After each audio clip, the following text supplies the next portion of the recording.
I found myself in the position of falling for my best girlfriend, who happened to be bisexual.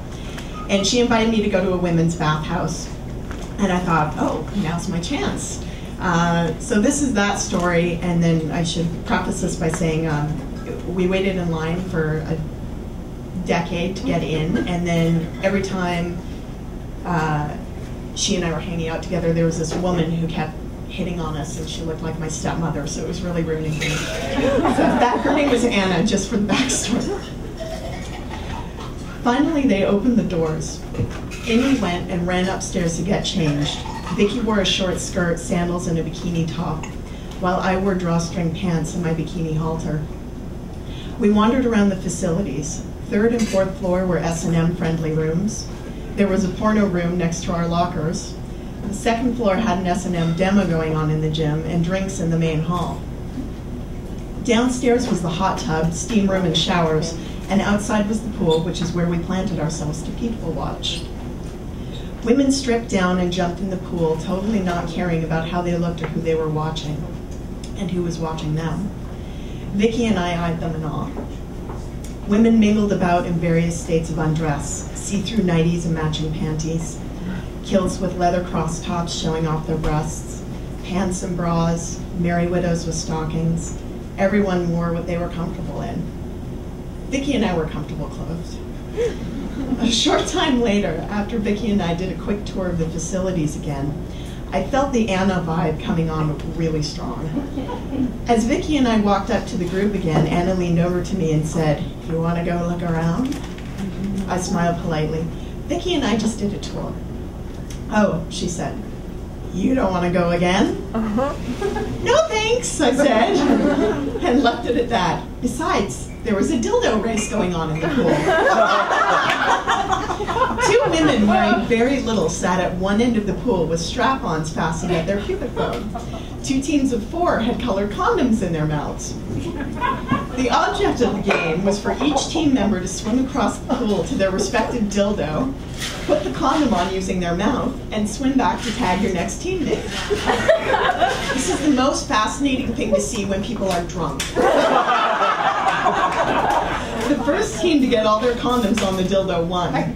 Nobody won. I said no when I was asked to participate.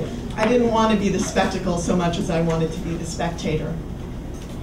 Vicky suggested we go hop in the hot tub when it was over. Naturally, Anna was all over that idea. Vicky and I walked downstairs to the tub, which already had 3 or 4 women lounging in it. Daring as she was, she stripped down to the buff and hopped in. I kept my bathing suit bottoms on, deciding topless was enough.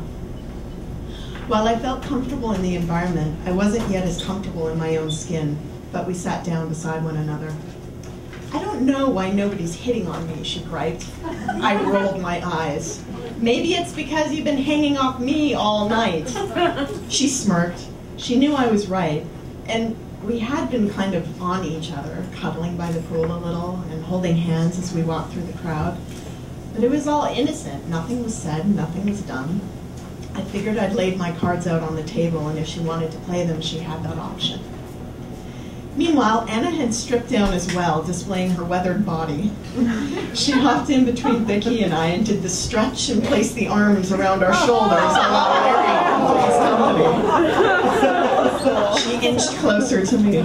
I inched away. She inched again. I inched further. Finally, the woman on my other side moved out of the tub completely, probably because she thought I was trying to hit on her.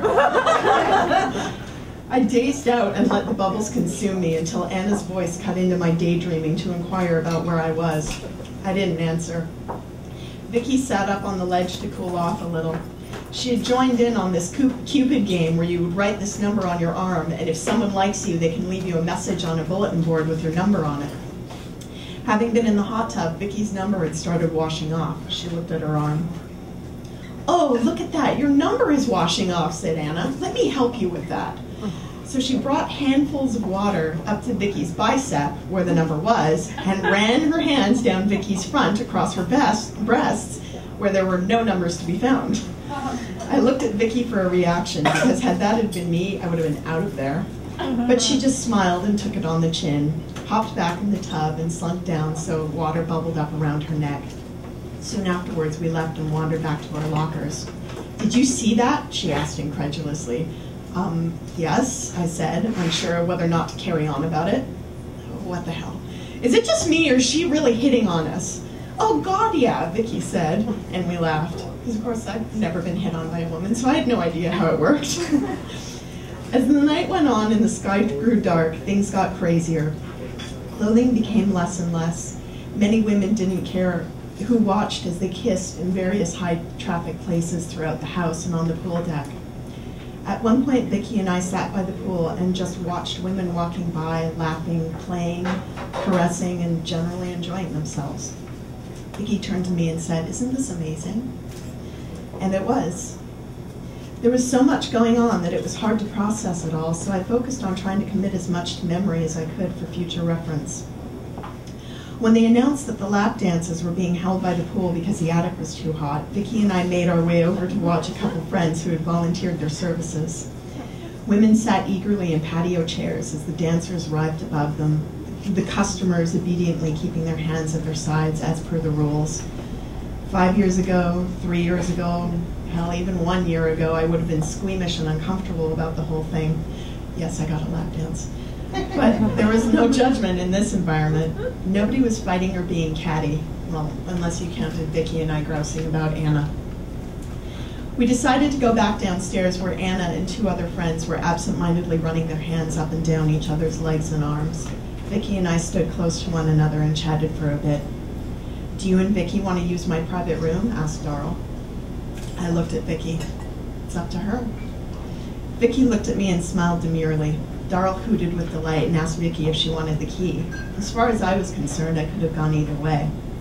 If Vicky was going to say yes, then I would have gone with her. I was used to the feeling of men, but I was intrigued by the idea of being with a woman. However, I didn't want anyone to feel like my personal guinea pig, and I figured if anyone would understand that, it was Vicky. But on the other hand, if she wasn't interested, it wasn't going to be a major heartbreak for me. I understood if I wasn't her type, or she just didn't want to go there. "Do you want to?" she asked me coyly. "You already know what I think," I shot back. "You first," she said. "No, you," I said.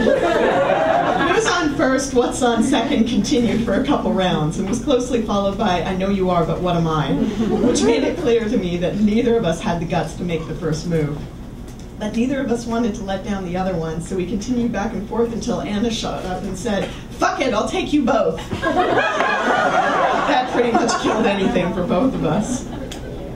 As the mood turned semi-serious between Anna and her party, Vicky and I decided we'd had enough. We trekked back up to our lockers and gathered our things, put on our street clothes, bid adieu to our makeout friends, and went to Burger King. It was 3 a.m. How romantic.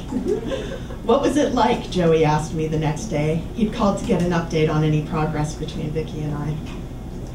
"It was like a cross between a women's change room and a sleepover party, except some of them were having sex," I said. It was the best explanation I could come up with for something so unique. He wanted to know more. "Why did you go?" That answer was a little more complex. I went because I wanted to see what it was like in the way of female positivity that Vicky had told me about. I'd never experienced such a healthy vibe, especially not in a women's change room. At the gym, I'd get looked at up and down because I was being compared. At the bathhouse, nobody looked me up and down because nobody cared. They were all in their own little worlds, enjoying themselves. They couldn't give a crap about me and my insecurities about my breasts and thighs. The most inspirational part of the night was when I witnessed a woman dancing around in a tool belt, combat boots, and nothing else, her hair swinging wildly as she grooved along to the music. I thought, what the hell? If she can enjoy herself and accept her body for what it is, maybe so can I. After all that I'd been through, it was something I desperately wanted to learn. But I didn't think Joey would get all that, especially considering he didn't know my history. Instead, I told him because. And that seemed to be sufficient, even though I didn't bring him back a story about hot lesbo action between me and Vicky.